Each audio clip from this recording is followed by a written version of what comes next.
3376. That is our Knox tech support number. Okay. And one last thing, as we talked about what sensors go where and how they go. Before we move on, I do have a question about that box. Yep. As far as troubleshooting, any given night that, say, if there is like some Bluetooth Right. Connectivity issues, Right. is there something that warns us saying, hey, it's not? So you'll see it in the software. Okay. If something is not, because when we start the acquisition, the system goes through a set of configuration starts. Okay. So it starts with a spinny wheel, and then you get a green check mark. Okay. As you go through and everything is fine, you get green check marks. If Okay. there are warning signs like not connecting to something, there'll be a triangle with an exclamation mark. Looks Okay. like a warning sign. Okay. So that would be an indicator that if something's not powered on, Okay. the C1 does not power on, you're never going to get a study started. Right. So you'll have to check on the power supply. You The wanna light, check okay. to see if there are lights on this. Okay. This is all going back to the network closet, so there's actually very little you can do to troubleshoot on this end other than disconnecting and reconnecting, because IT has everything locked down in a specific IT Right. IT network. Yes. Network Okay. closet, right? Yeah. But and you would see on the messaging what it is. Obviously, if there's no battery in the A1. Okay.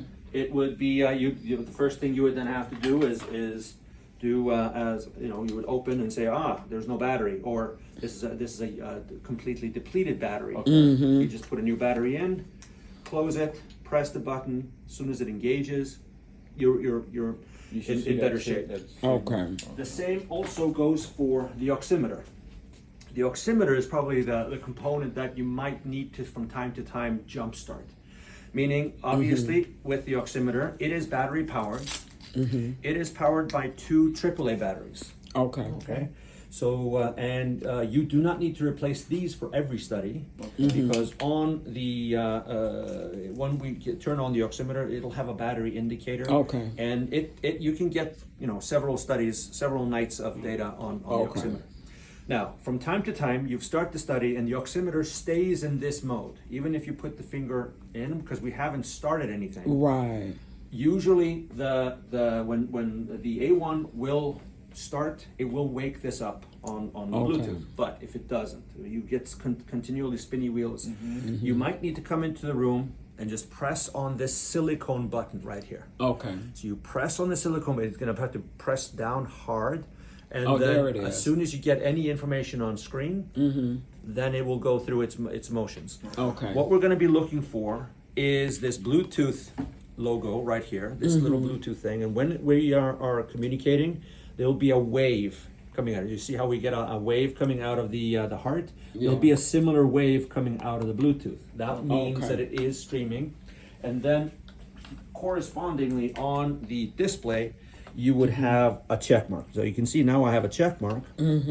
And you can see Meaning now I it's have talking. a Okay. wave. These guys are talking to one another. Okay. Okay, so they are good to go. So this is probably the thing that you would need to kind of troubleshoot the most as it relates to, getting, if not everything, if nothing, but all you'd have to do is just come in here, jumpstart this. Okay. From time to time, if it still doesn't, pair with the oximeter, you might need to just take out the batteries. And put them back in like a Like a hard reboot. start. That's like Yeah. a reboot. And so that is what this would accomplish. So, question pertaining to Bluetooth. Yeah. So, patients coming in with their electronics Yes. that has Bluetooth already, that's So a problem. I'm gonna say, well, not really. No, as long as the phone is not, he's not holding the phone like this and sleeping on with the device. Obviously, So we know that's going to cause some artifact, because So we need to let them know. Yeah. earbuds is fine, because Okay. we're looking for a specific Bluetooth signature. Okay. Then let me talk, since we're talking about the Bluetooth. I have an insulin pump that's Bluetooth. What would happen with that? That's fine. Okay. There shouldn't be any. It depends on where it's placed. Okay. All right. It might, if it is really close to the device, we have to look at what those signals would entail. Now, because of all this Bluetooth discussion, all this Bluetooth technology that we have, Knox actually has a mobile app. Oh. And the mobile app enables you to communicate to the device from here.